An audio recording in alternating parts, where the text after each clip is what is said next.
ng bayan, maasahan anumang panahon.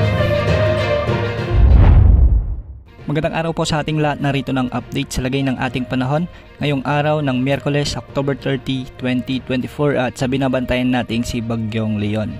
Patuloy na lumalakas si Bagyong Leon at ito ay nalalapit na sa Super Typhoon category habang ito ay nasa west-northwest ng Philippine Sea.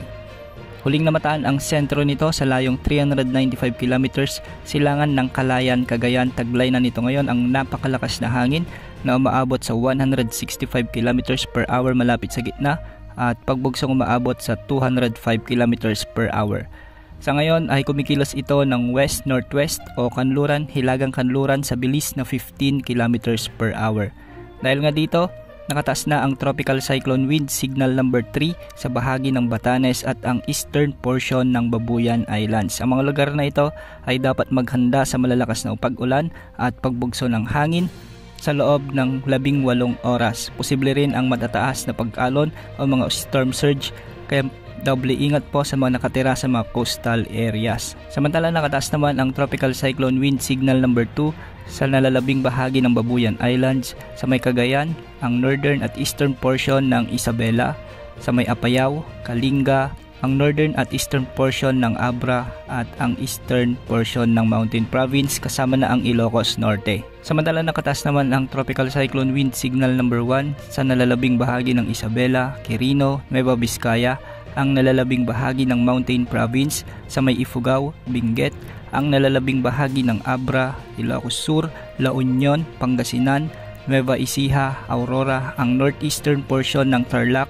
ang northern portion ng Bulacan, ang northern portion ng Quezon Province, ang northern portion ng Camarines Norte, at ang northern at eastern portion ng Catanduanes. Makakaranas na rin ang mga lugar na ito ng mga pag-ulan at pagbugso ng hangin dulot ni Bagyong Leon sa mga susunod na oras. Ayon sa Pag-asa, ang posibleng pinakamataas na wind signal na kanilang itataas sa paglapit ng Bagyong Leon sa kalupaan ng Batanes at Babuyan Island ay signal number 4. Hindi rin inaalis ang posibilidad na magtaas ang Pag-asa ng wind signal number 5 kung sakaling umabot sa Super Typhoon category si Bagyong Leon.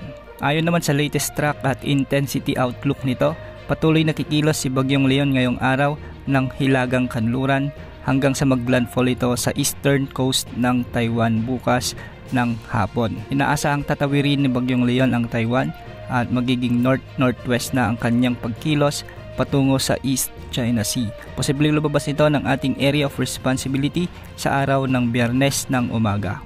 Ayon din sa latest forecast, posibleng pinakamalapit si Bagyong Leon sa Batanes mamayang madaling araw o hanggang hapon ng bukas. Posibleng maglandfall ito sa Batanes, kaya iba yung pag-iingat ang mga nakatira dito. At dahil kay Bagyong Leon, maraming lugar na ang makakaranas ng mga maulang panahon, lalo sa Ilocos Region, Cordillera Administrative Region. Mas malalakas na pag-ulan naman ang mararanasan sa may Cagayan Valley kasama na ang Quezon Province, ang ilang bahagi ng Central Luzon kasama ng Metro Manila at Calabarzon. Pinag-iingat din natin ang ating mga kababayan sa Occidental Mindoro dahil posible ang malalakas na pag-ulan ngayong araw hanggang sa mga susunod na araw. Samantala sa Bicol Region ay may mga pagbugso ng ulan at pagbugso ng hangin naman kasama ng ilang bahagi ng Visayas. Samantalang sa Mindanao ay magiging maulap hanggang sa may mga kalat-kalat na pag-ulan naman ang mararanasan, dulot naman ito ng mga localized thunderstorms. Yan ang update sa lagay ng panahon. Ito pang weather update ng bayan, maasahan anumang panahon.